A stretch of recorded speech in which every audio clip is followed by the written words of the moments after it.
Hello, this is Aaron West. I am the author of the A24 New Wave. In this book, I look at A24's output and I make the argument that we are in a new wave movement right now. A24 plays a major role. This book has a supplemental podcast where each episode is a brief conversation about an A24 related topic, whether an actor, director, or even a genre. As I continue research for the book and conduct interviews, I expect to record podcast episodes with people involved with the company. You can find the podcast at cinejourneys.com or wherever you find podcasts, and we are proud to be members of the Someone's Favorite Productions podcast network. Are you a film fan who loves the ultimate home video experience? Look no further than The Disconnected. Your host, Ryan Verrill, is your go-to source for the latest and most accurate information on home video releases, exclusive interviews with industry insiders and filmmakers, and has established a thriving community where every film and physical media enthusiast feels welcome. From hidden gems to blockbuster hits, The Disconnected brings you insider knowledge and a welcoming space to share your love of cinema. Watch every Thursday night at 9:30 Eastern, 6:30 Pacific for the live announcements show and follow The Disconnected on social media to stay updated. Subscribe to The Disconnected on YouTube or on the podcast provider of your choice and dive into a world where every movie night is an adventure.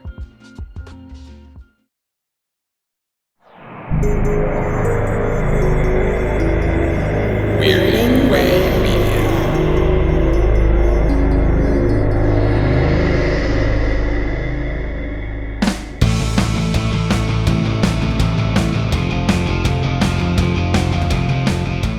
In the last episode, I talked about the genius of Scott Walker's quartet of solo albums from the late 60s.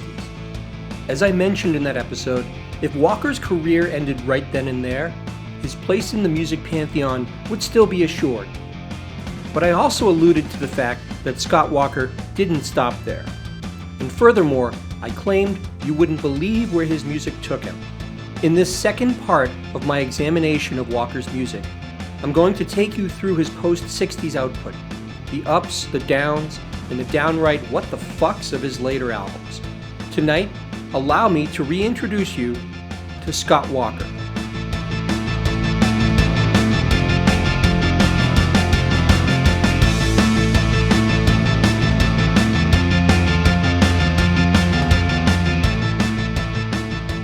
Hello listeners to another episode of Noise Junkies. I'm HP. This episode, I'll be continuing my discussion of Scott Walker, this time focusing on the work that came after his fabled run of solo albums produced in the late 60s. To catch everyone up, Walker's 1969 album, Scott 4, had just been released to middling critical and commercial reception at the time. By Walker's own estimation, this plunged him into a deep depression, during which he tried self-medicating through drink. His record company called him to the carpet, demanding that he make a commercial record. The first of these more commercial efforts was 1970's Till the Band Comes In. And to be fair, it's actually not a bad record. Sure, a lot of the weirdness had started to go out of his writing, but there's still wheat among the chaff if you look deeper. At first listen, the song Time Operator is a slow, smoky blues number that swings well enough. But listen closely to the lyrics, and the trademark Scott Walker twist is still there. The narrator of Time Operator is a lonely man sitting in his darkened room. He narrates this song while carrying on a conversation with an operator's recorded time announcements. For those listeners too young to remember, back before cell phones, home computers, and all the other technology we take for granted, you used to be able to call a special phone number and a recording would give you the current time. It would sound like this. At the tone, the time will be 4:56 and 20 seconds. To be fair, this kind of thing was considered archaic even in my time, but it was still available when I was a kid. Anyway, back to Time Operator. The song's narrator has fallen in love with the recorded operator's voice on the phone and is carrying on a strange parasocial relationship with it. He can't afford to pay his water or electric bills, but makes sure to pay his phone bill, if only to maintain any type of emotional connection. The song is both incredibly poignant and exceedingly weird at the same time. And I wouldn't care if you're ugly, 'cause here with the lights out, I couldn't see.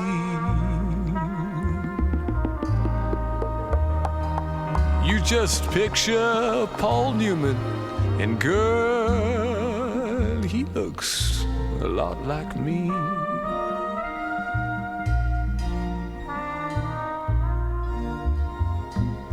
Time operator, take the time to take the time to come over here, 'cause we got so much in common. Seems it's hard for us to sleep with all the razzle-dazzle in the street. 21 and 40 seconds. At the first stroke, it was between 21 and 50 seconds. Elsewhere on the album is the song The War Is Over, subtitled Sleepers. The lyrics describe the quiet stillness that follows the end of a war. But in this case, it's not the lyrics that draw you in, it's the music. The vibe is almost like a sigh after a storm passes, the relief after something terrible has ended. The lyrics stop short of declaring a perfect ending, but it feels like this one will be good enough, at least for now.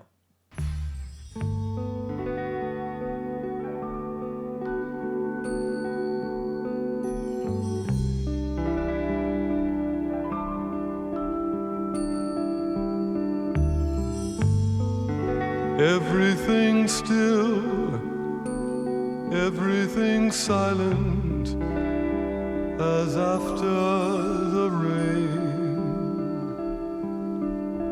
We lie here listening to night close down. Stare like a child, wait for the signs to decide once again. Just when they looked here to stay,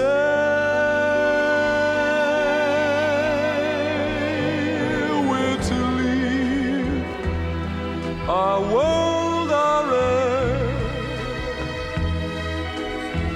It really isn't fair. Outside they sing, the war is over. Raise your blinds, the war is over. Tell your deepest dark goodbye.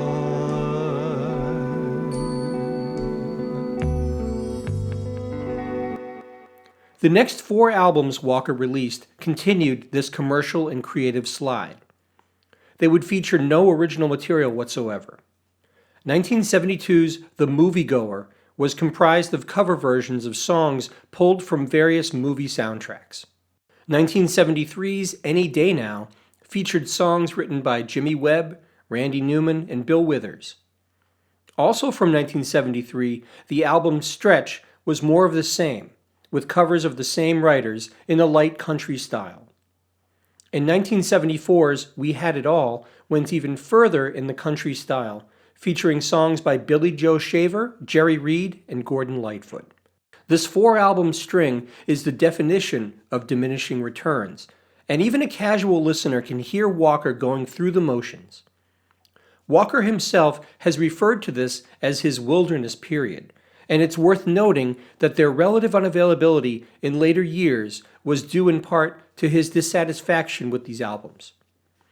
Walker eventually blocked CD re-releases of this material, though all of them eventually saw release without his approval.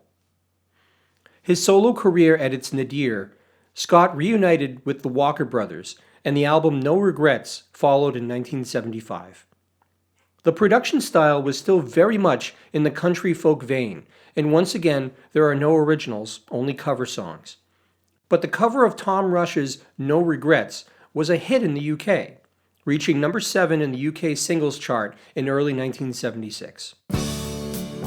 The hours that were yours echo like empty rooms.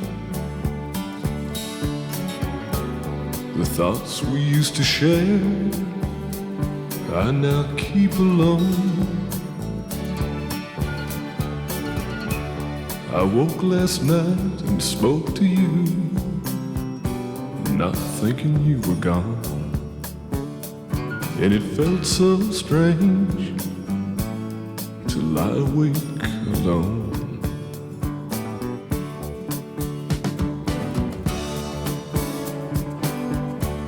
There's no regrets, no tears goodbye. I don't want you back. We'd only cry again. Say goodbye again.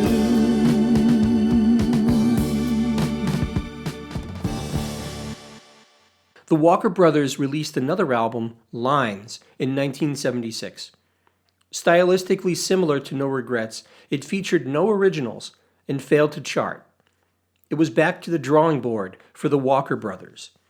But then came 1978 and the album that changed everything for Walker, Night Flights. After the commercial failure of both No Regrets and Lines, the Walker Brothers had enough money from their label to make one more record. They spent the entirety of 1977 writing songs before returning to the studio. Scott, who had not written a song since 1970's Till the Band Comes In, was reportedly inspired to write again after hearing Joni Mitchell. He also brought David Bowie's album Heroes to the studio, where it was apparently used as the main reference for what would eventually become Night Flights. Night Flights was interesting in that each group member had their own allotment of songs, credited solely to that individual. Scott had the first 4 tracks, Gary Leeds had the next 2, and John Mouse had the final 4. It's been described as more like 3 miniature solo albums than a true group effort. The sound of Night Flights is experimental, much more experimental than any of the music produced by Scott or the Walker Brothers up to that point. It's hard to characterize it. There's elements of new wave, funk, avant-garde. It's not difficult to hear the influence that Bowie's Heroes album had on it. The sound is sleek and electronic, and Walker sings in an almost plaintive tone. His lyrics are much more abstract, eschewing the tight melodrama of his earlier work to focus on texture and mood.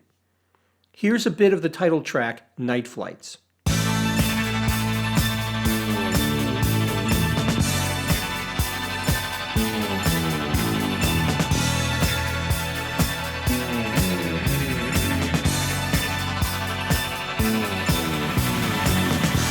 There's no hold. The moving has come through. The danger brushing you turns its face into the heat and runs the tunnels. It's so cold. The dark dug up by dogs. The stitches torn and broke. The raw meat fist you choke has hit the bloodlines. Glass traps open and close on night flights. Broken necks, featherweights press the walls. Be my love. We will be gods on night flights. Only one promise, only one way to fall.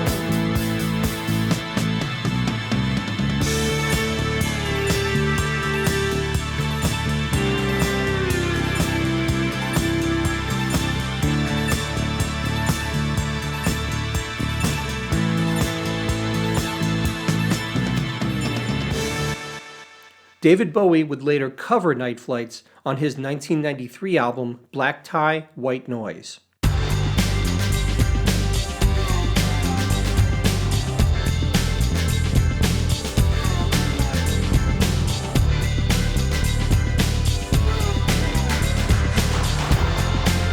There's no hope. The moving has come through. The danger passing you turns its face into the heat and runs the tunnels. It's so cold. The dog dug up my dogs. The stitches torn and broke. The raw meat fist you choke has hit the bloodline. Glass traps open and close on night flights. Broken necks, feather plates press the walls. Be my love, we will be gods on night flights. With only one promise, only one way to fall.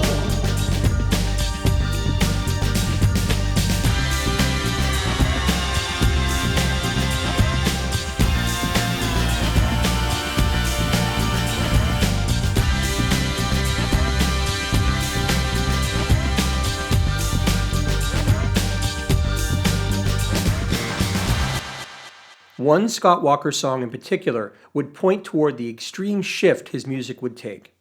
The song, titled The Electrician, is ominous, bleak, difficult to penetrate, and downright creepy as hell. Lyrically, it concerns the CIA's involvement in sketchy dealings in South America in the 1970s, specifically their use of torture. The song puts the listener into the twisted, sadistic mind of one such torturer, the beauty of the strings and classical guitar running headlong into the dark fantasies of the song's narrator.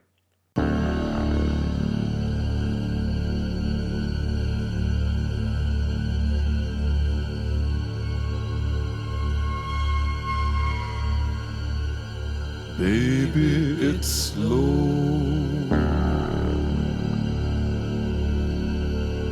When lights go low,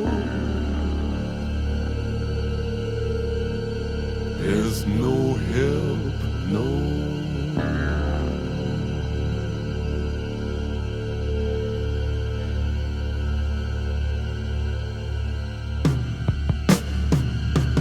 He's drilling through the spiritus sanctus tonight, through the dark hip falls, screaming, "Oh, you mammals, kill me and kill me and kill me."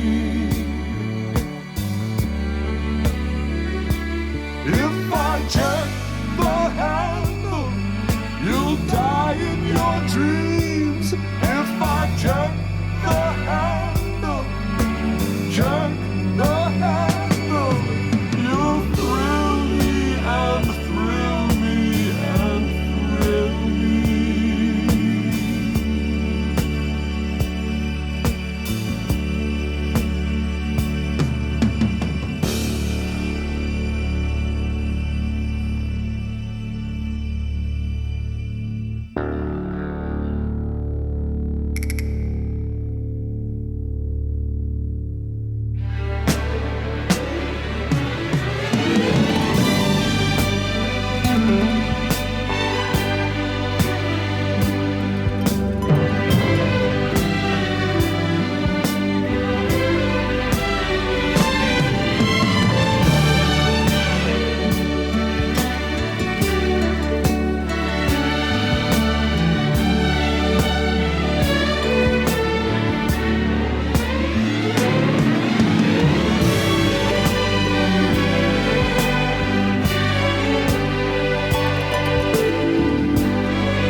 Night Flights was well received by critics, but the sales figures were no better than their previous album. The Walker brothers lost their record deal, and the band eventually went their separate ways once again.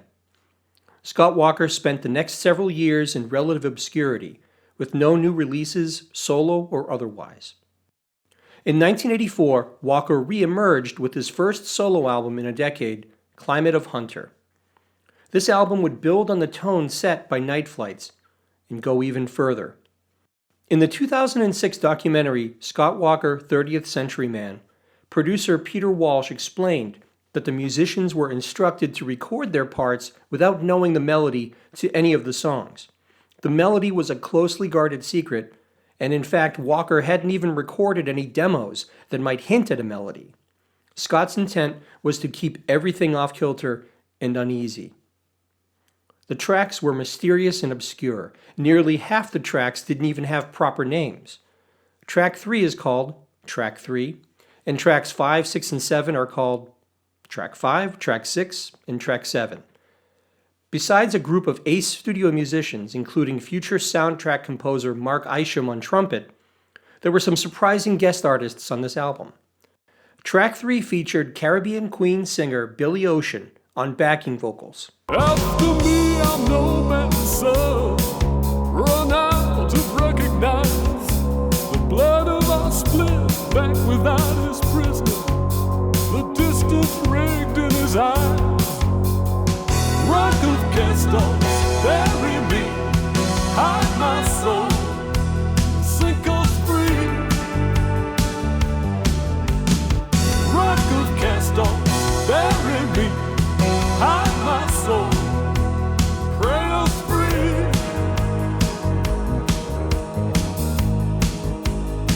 From the host of latecomers, a miracle enters the streets, shining with rain.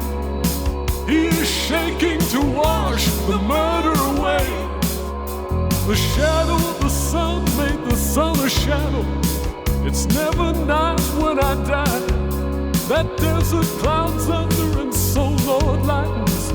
Sleepers wait there with wounds in their sides.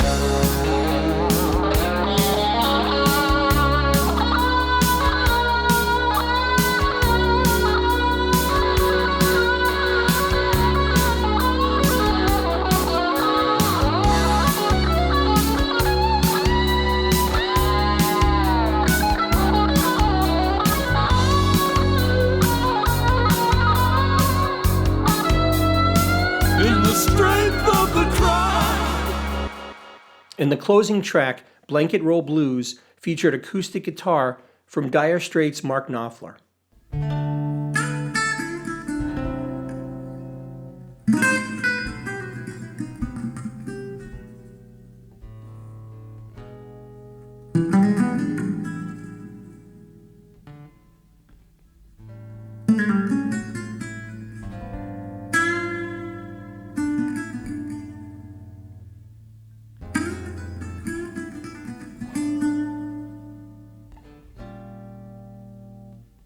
When I cross the river with a heavy blanket roll, I took nobody with me, not a soul.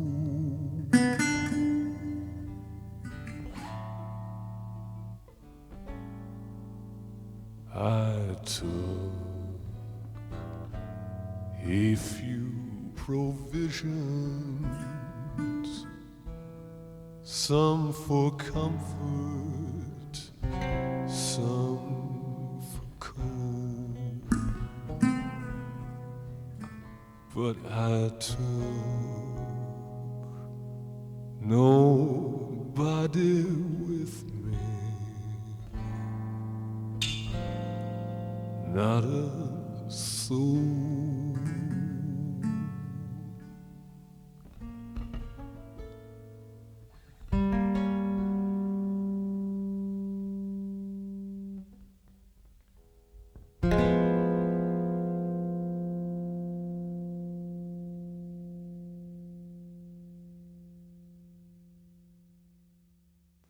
7 out of the 8 tracks were composed by Walker, but Blanket Roll Blues is credited to Tennessee Williams and Kenyon Hopkins, the only song written by Williams. It was originally featured in the 1959 film The Fugitive Kind, sung by Marlon Brando. Climate of Hunter would receive mixed critical reception upon release and was another commercially unsuccessful album for Walker. Like much of Walker's work, it has been critically reevaluated over time and is now rightfully considered one of Walker's most important solo albums.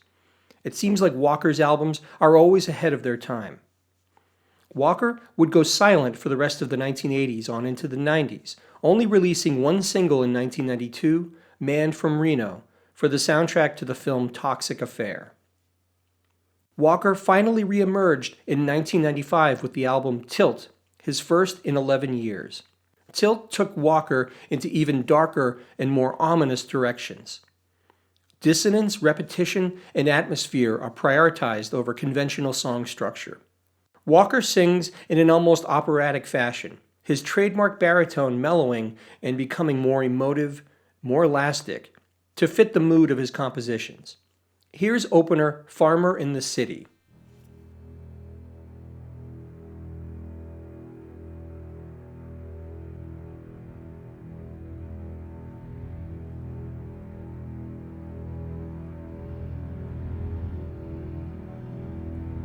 Do I hear 21, 21, 21?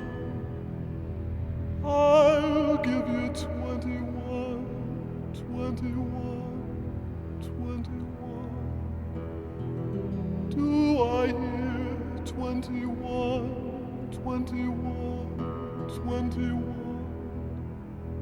I'll give you 21, 21, 21.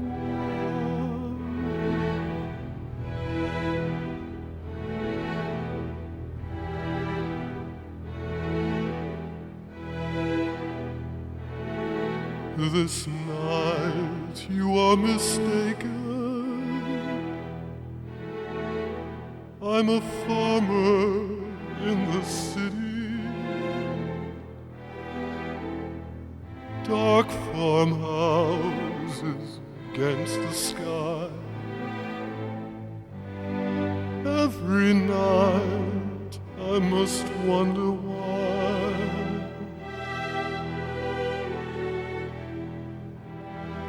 Harness on the left nail keeps wrinkling and wrinkling. Then higher above me is you.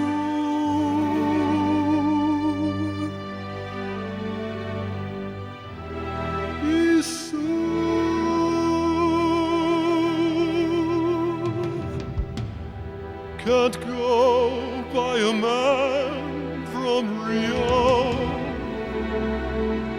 Go by a man from Vigo.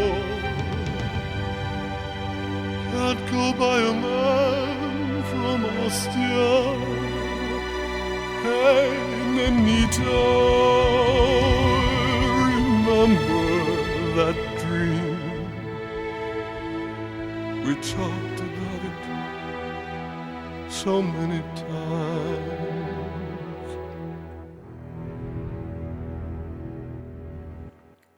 Elsewhere, the song Patriot moves from lush strings to mechanized beats to ambience and back again. Job 91. See how they run.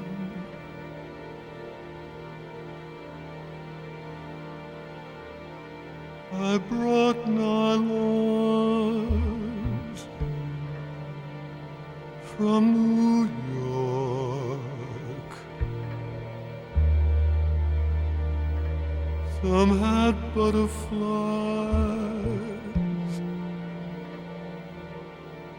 some had flags.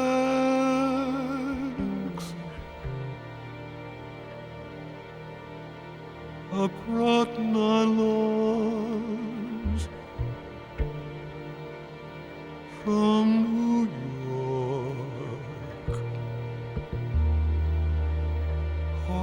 White flat butterflies,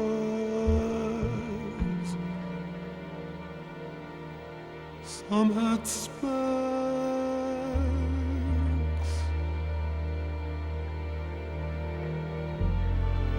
The good news you cannot refuse.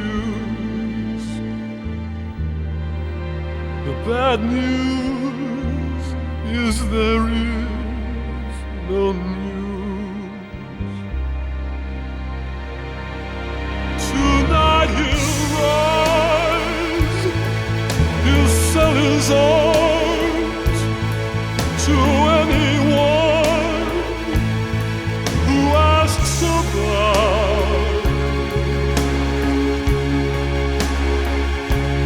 As in the wind, as in the rain, as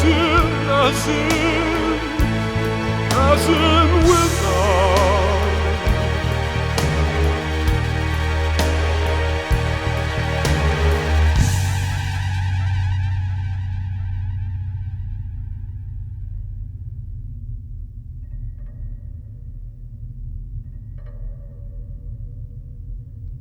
Oh, the losers I don't.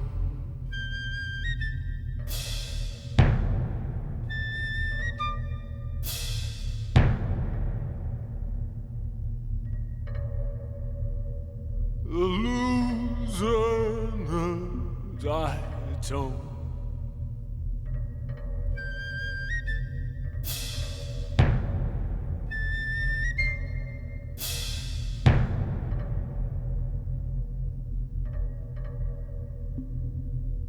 Oh, the losers I don't, and never sold out, and never sold out.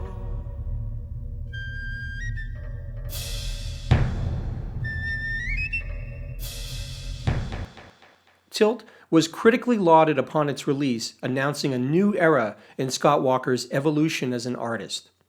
But yet again, Walker continued to avoid expectations or easy categorization. He wrote and produced the soundtrack for the film Pola X in 1999. He also recorded several singles, including the song Only Myself to Blame, which appeared on the soundtrack to 1999's Bond film The World Is Not Enough. This song is notable in its seeming return to Walker's more conventional crooning style.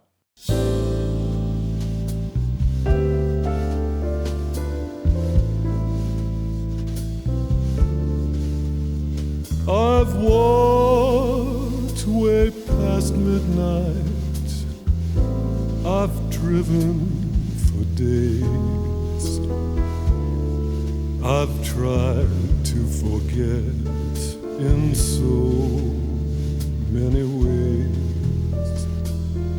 I've held other arms, but they don't feel the same.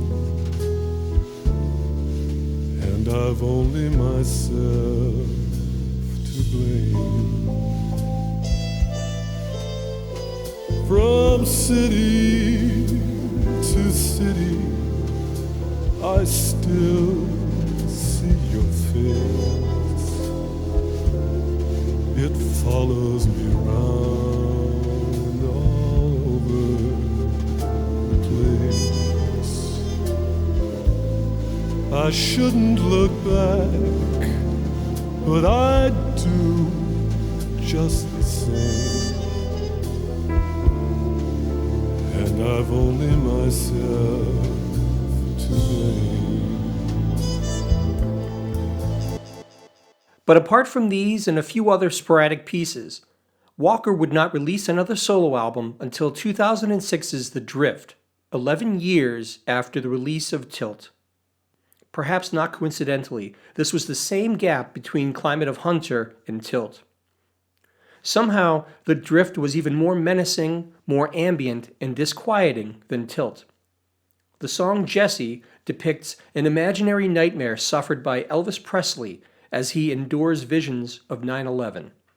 Presley's stillborn brother Jesse is used as a metaphor to convey the loss of the Twin Towers in the attack.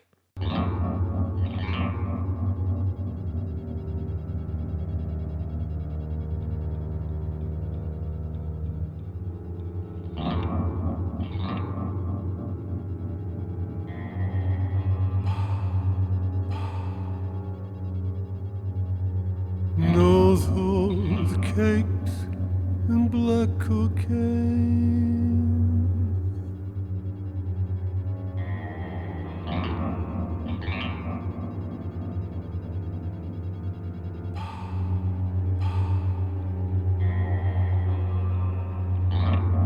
No one holds a match to your skin.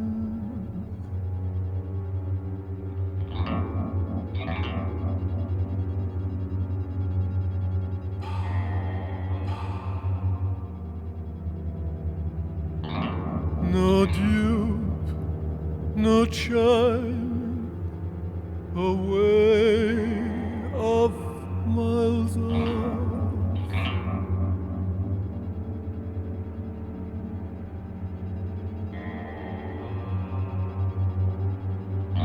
No needle through glove.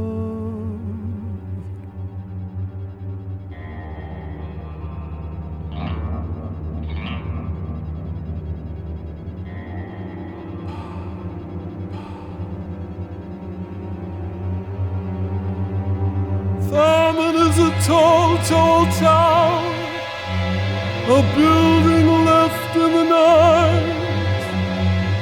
Jesse, are you listening?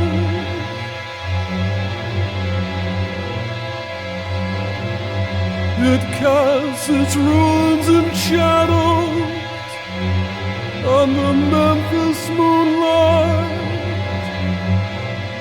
Jesse, are you listening?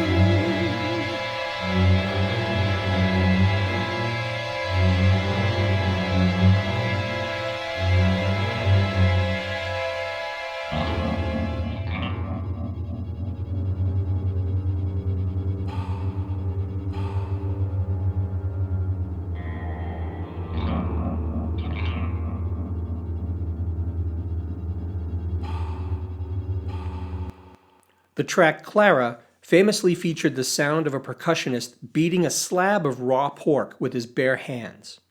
The song is about the execution of Italian dictator Benito Mussolini and his mistress Claretta.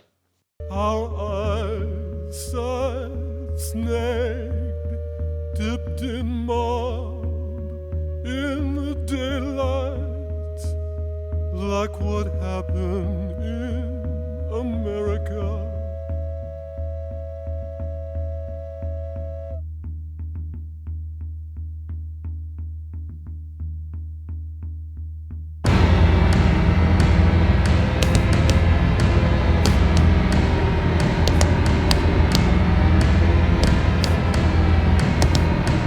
Breaths are still heavy, the legs long and straight, the upper lip remains short, the teeth still too small. Half of the songs on the Drift stretch out to 6 minutes or longer, with a couple running over 10 minutes in length. Again, it's all about creating an atmosphere of dread and menace. I'll be honest with you, this is not an album that I listen to with any great regularity. The unremittingly bleak feel is just too much for me to want to revisit too often.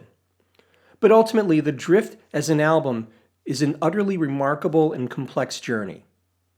The warm reception of The Drift seemed to signal a new, productive era for Scott Walker. The excellent documentary Scott Walker, 30th Century Man, was released in 2006. The movie featured many interviews with folks who admired and were influenced by Walker, including David Bowie, Brian Eno, and Sting. More crucially, it featured extensive interviews with Scott Walker himself, who was always extremely private and rarely granted interviews for most of his post-60s career. Walker spoke honestly and intelligently about his life and music in the documentary, revealing himself as less the menacing provocateur and more the ever-seeking artist and creative force he was. You shouldn't take the songs too literally. Often I'll take a political idea or an idea that we all know, and that's a springboard to another place, to another sort of world. And that's the same in this case, you know. So in the end, it almost comes down to a personal message of a self of some kind. I mean, ultimately, your work is yourself. Everything in my world, because I have a very nightmarish imagination. I mean, I have very bad dreams all my life and things. So everything in my world is big. It's way out of proportion. His final solo album, Bish Bosh, was released in 2012. Here he takes the menacing, noisy, atonal music of the Drift to new heights of expression.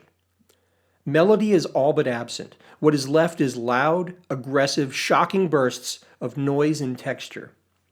It's as if after all these decades, Walker has distilled his music down to its barest, brutal essence. The song Coeur de Bois begins almost ambiently, before erupting in a scrum of drums and the sounds of barking dogs and other animals, before shape-shifting yet again. Boiling I'll shriek, Arab widow flayed cadenza. I'm wading through blue vacant veins of Stetson.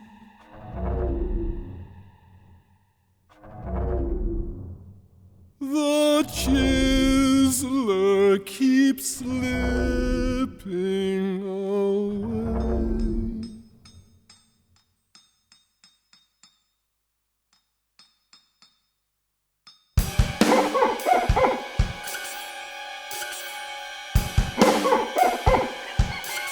Cholesterol mansions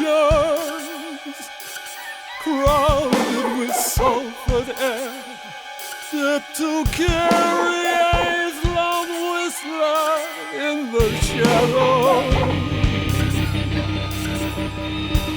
Scimitar sideburn, charging on the purple pulse, scrape to guide his gray carnation through the stubble.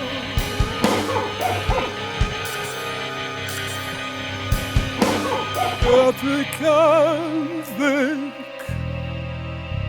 nobler of Nana, arched to macaronic mahout in the mescal.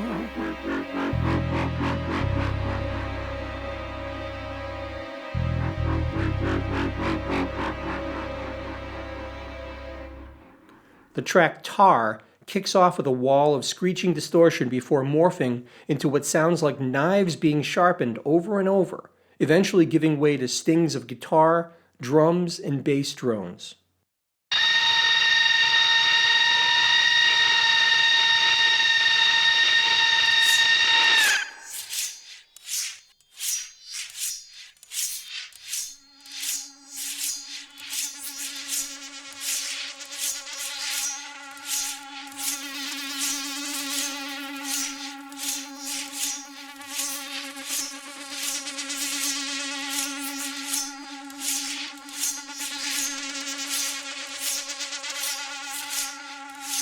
Flat-nosed whistle goes up ahead.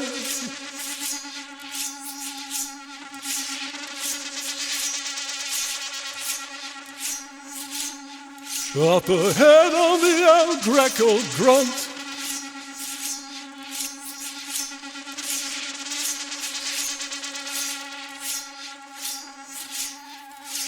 God creates man and an animal bitch. God creates animals and man. Jackaroo in the slough. Let its tinnitus stick needles so back shallow.